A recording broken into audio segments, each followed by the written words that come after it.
to have you on. Just getting my feet wet here in the multifamily industry and my career. I've seen you a lot on the social game, going hard, and so I thought you'd be a perfect guest to have on and kind of share your story, and you can be the professor for today's class.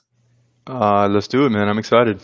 Yeah, yeah, and also, like I just mentioned, I found out you're Cuban, and so likewise. So I'm sure my mom's watching, so she'll be happy to see this one.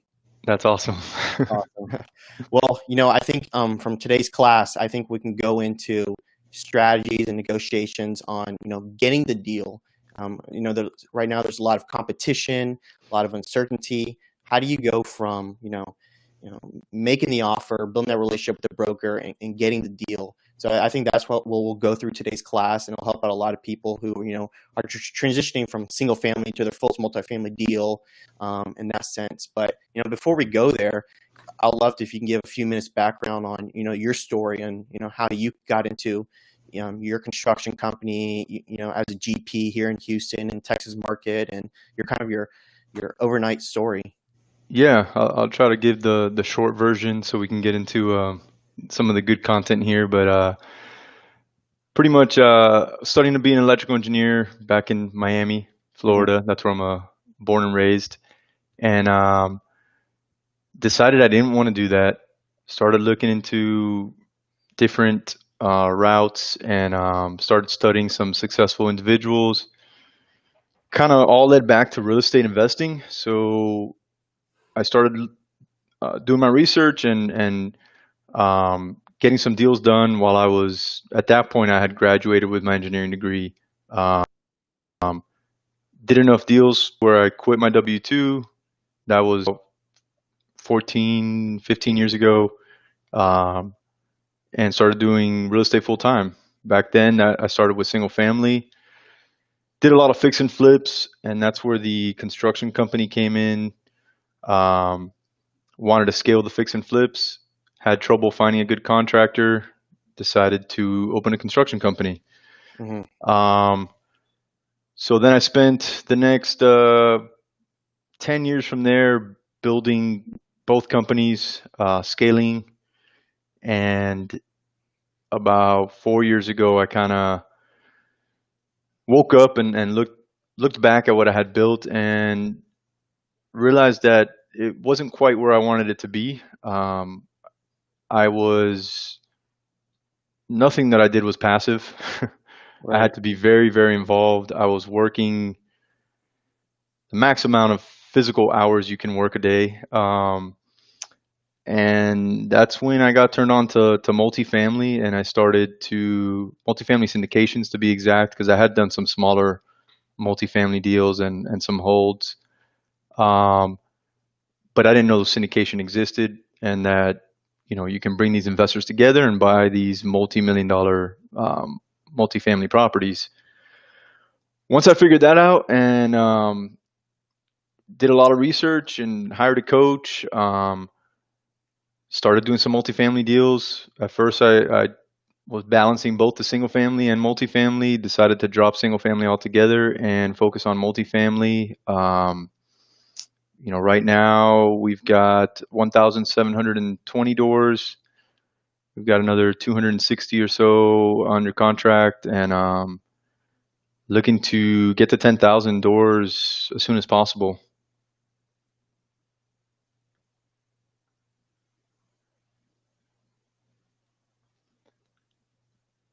Zach, I can't hear you. Hold on. Okay, I hear you now. Okay, you hear me? Yeah, yeah.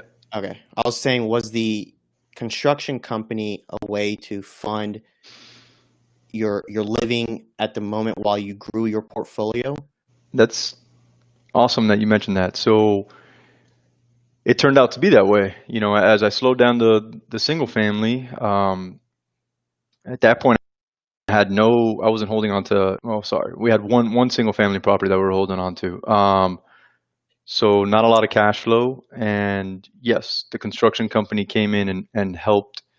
All that time I spent doing underwriting and looking for deals and not making any income.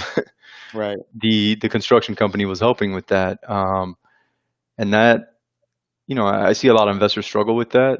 they want to do this full time, especially those that want to jump straight into a full-time multifamily. Um, it takes a while to get that income coming in. Yeah, yeah. So I mean that makes sense as as you got your construction company, you're producing income, you're transitioning from single family to multifamily.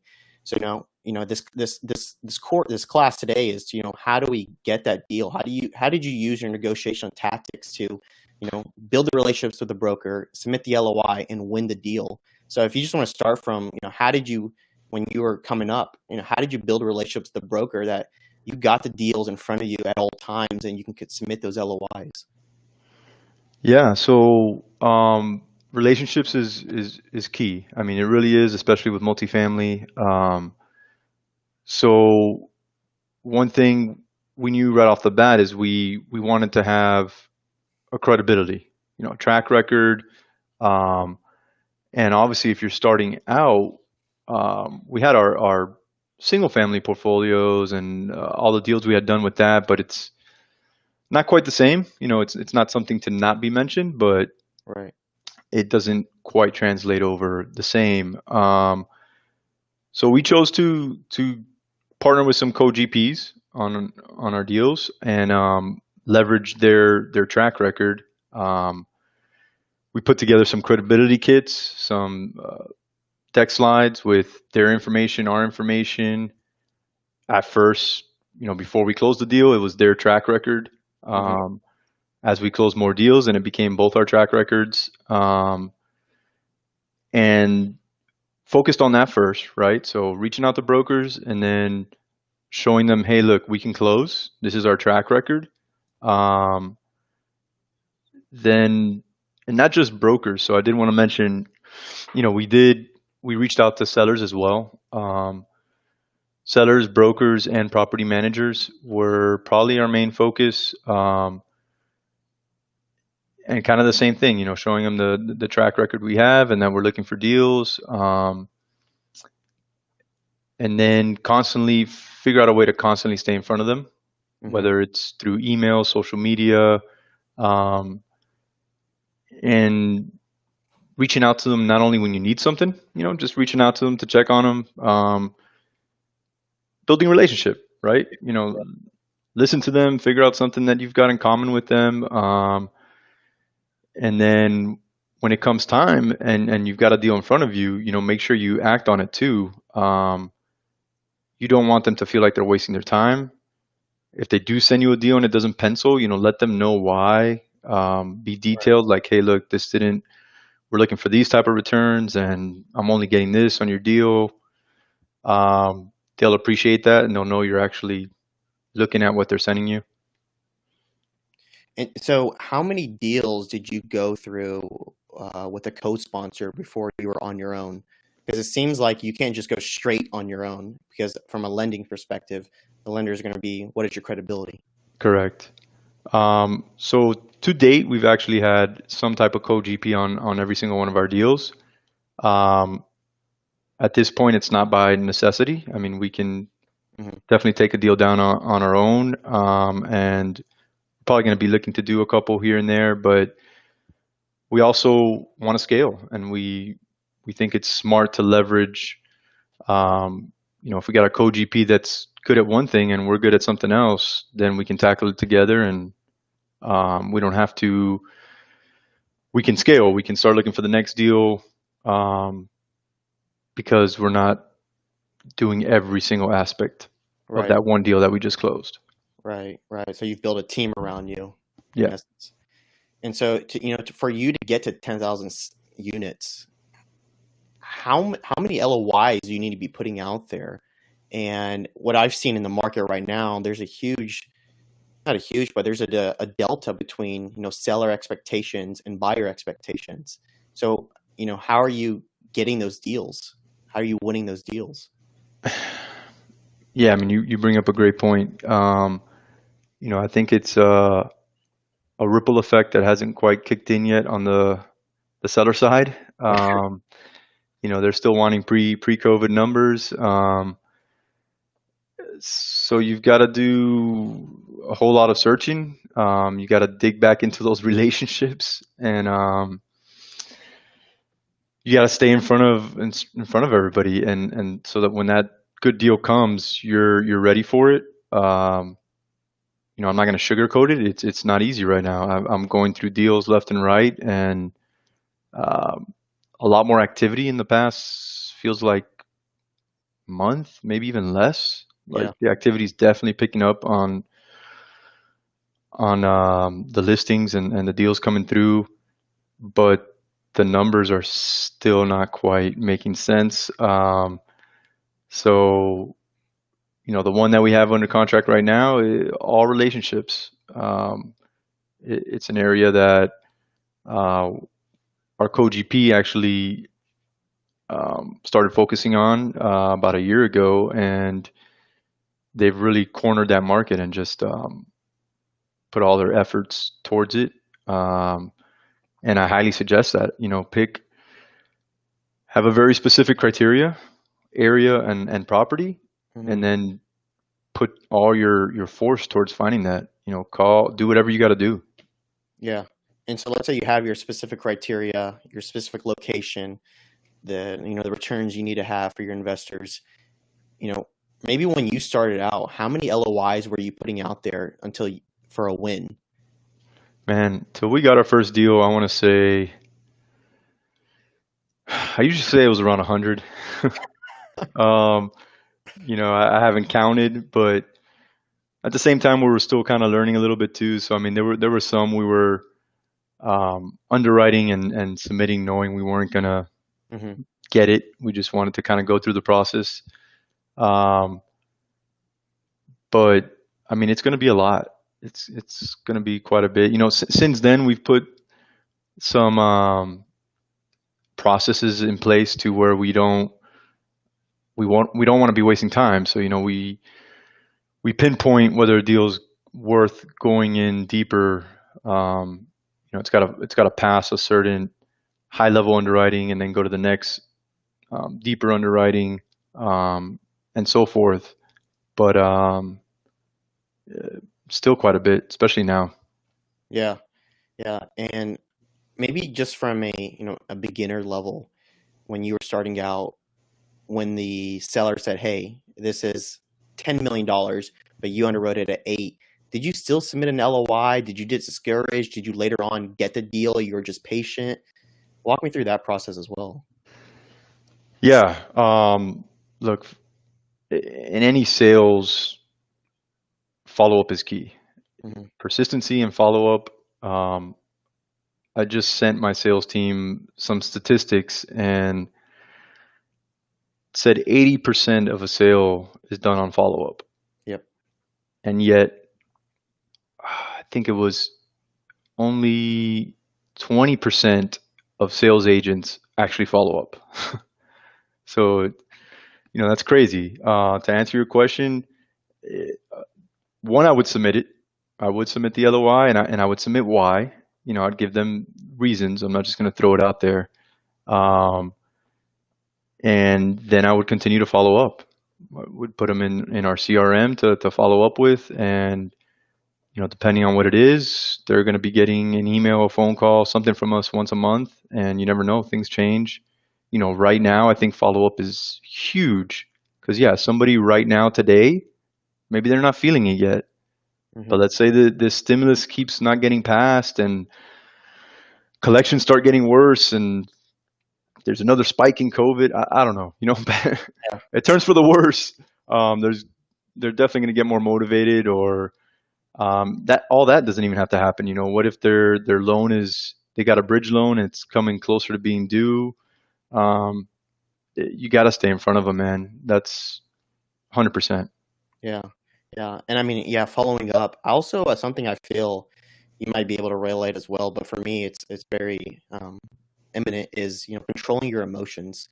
When the seller says no, that's not even close, and get flustered and want to push back and all that, but it's just relax, stay patient. Did you ever go through that as well when you were growing? Um, Not so much. I mean, I think that's more of just my personality. I kind of, Yeah. you know, I don't let it get to me. I know where we need to be. I'm confident with that. I'm not gonna let a seller throw me off and Hmm. buy on emotions. You know, Yeah. that's not what I'm gonna do. I'm not gonna get into um, highest and best, man. We think we've done highest and best maybe twice only. Um, we try to avoid it at all costs. I don't like bidding against myself. I like to lock things up before it gets to that point. Before it gets on the market is preferable for sure. Yeah. Yeah. And so, what has been like a few, if you want to call them tactics or negotiation styles that you convey that has helped you in your career? Um, you know, specific to multifamily, one thing we always try to do when we're submitting offers and negotiating is we like to try to get on the phone with the seller themselves. I know sometimes they want to do it too, but not always. Hmm. Um, so we request it from the broker. We like to have a conversation. We want them to put. I mean, I guess you can do a face if you do Zoom. That would actually probably work now that Zoom is so popular. Um, and that way you can sell yourself to straight to the seller versus to the broker, which I mean brokers do a great job too. Um, but you know it's something else too when you're talking straight to them. Um, that has helped. I know that's helped us land a couple deals. And then focusing on the surety of close. You know that's what we're going to leverage. The fact that we've closed large deals. We do what we say we're going to do. We have, you know, this many people that can vouch for us in the industry. We really focus on that versus, you know, hard money day one. I know that I hope people start asking for that or sellers are. I haven't had anybody ask for that lately. But, you know, back before COVID, we wouldn't do it. We just wouldn't do it. And we would say, look, if you want somebody that's going to close, and not give you hard money day one, that's us. If you want to go with somebody that's going to give you hard money day one and maybe not close, you know, then go the other route. Yeah. And you know, what did you have to build in your systems and processes to allow yourself to be the guy that can close? Then from in the beginning. Needed to close deals. Yeah, close. I know. But you know, it goes back to not necessarily either. I mean, if you partner with the right co-GP and they've got that surety of close, one thing is trying to. So let's say this is the first time I've spoken to you. Actually, it is the first time we've spoken. um, One thing I'm going to do is I'm going to start asking you who you know in the industry. You know, what lenders do you know? What insurance agents do you know, etc. Hoping that we find someone in common and then Mhm. somebody that can vouch for me Got it. with you. You know, let's say you know so and so from whatever lender, you know, Greystone or whatever it is. Um, then I'm gonna say, oh yeah, you know, we closed this deal with them, blah blah blah, and then you're most likely going to maybe reach out to them and say, hey, what do you think about Elevate? You know, can they really close? Hmm. And I think that goes a long way. Yeah, yeah. And you know, as you, it seems like just what I've learned is the relationships is so pivotal in leveraging everybody. But you know, just coming from a negotiation style, you know, following up, being able to close. What is, you know, can you tell me a war story where you didn't think you were going to get the deal and then, you know, you were able to get the deal at the last minute of, you know, was it by being patient? Was it by being following up? Or was there something that you did that you were recommended from a mentor, a coachee that helped you get that deal? Yeah, I mean, The first one that comes to mind is the large portfolio that we closed in Houston. We requested that talk with the seller.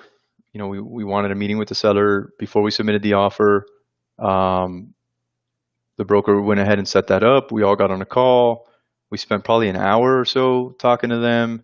Um, Really a great conversation. They got a good feel for who we were, what our business plan was, Mm-hmm. how we were bringing the equity to the deal, all that good stuff. And then we weren't the highest offer. We and that one actually went to highest investment. We weren't the highest offer, and we thought we weren't going to get it. And then the seller decided to go with us not just from that conversation, but just altogether. The way he felt from our track record to the conversation. So yeah, I mean that definitely helped. Yeah, so it seems like you're selling yourself in a sense on every deal. Absolutely.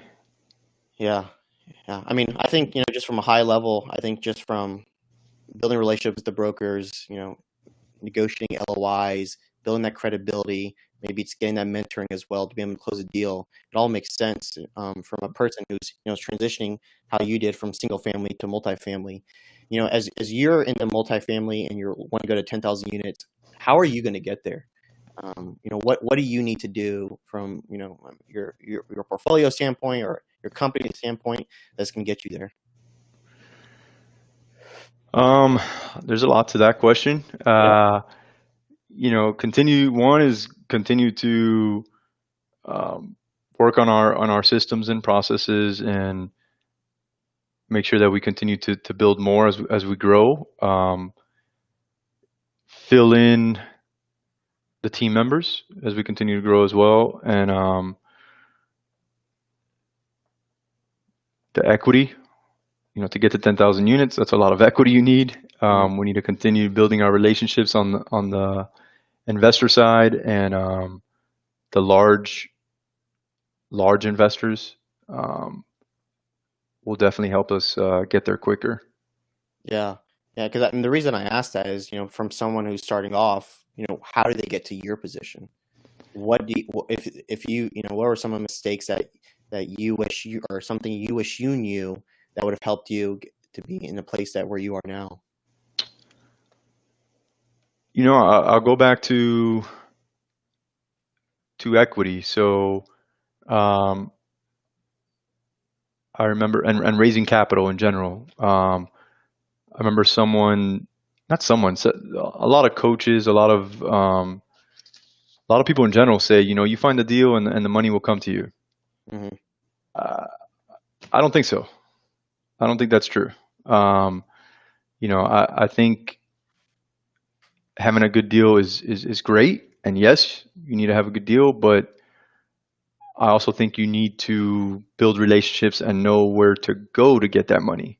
You've got to know how to present that good deal you have to the right people. You don't just find a good deal and automatically the money's going to come to you. So that's one thing I would have changed in the beginning.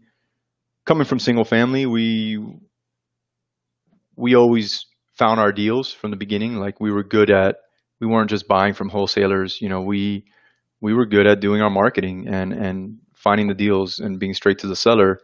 So we kind of carried that over to multifamily, and luckily we had built some relationships on the co-GP side that helped us bring in the equity Hmm. for the first deal, and now second deal we already brought in equity, but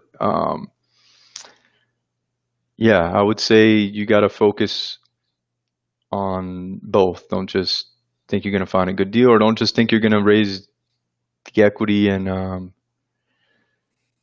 it depends what you want to do. If you want to, some investors are okay just raising equity and bringing it to other deals and not having so much involvement in the deal. I personally don't like doing that.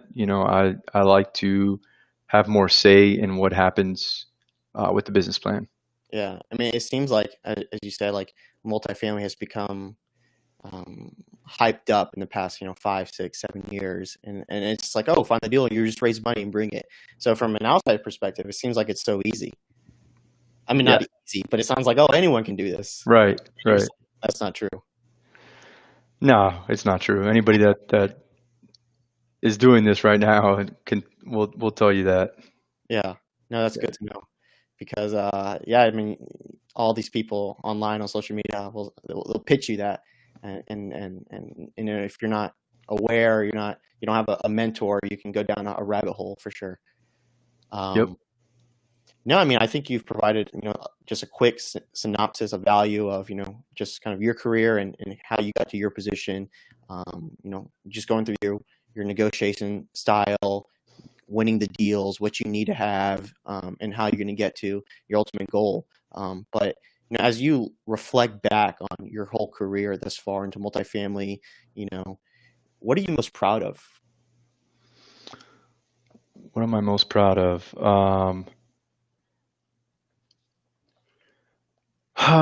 Probably the fact that I've been able to build it more as a business versus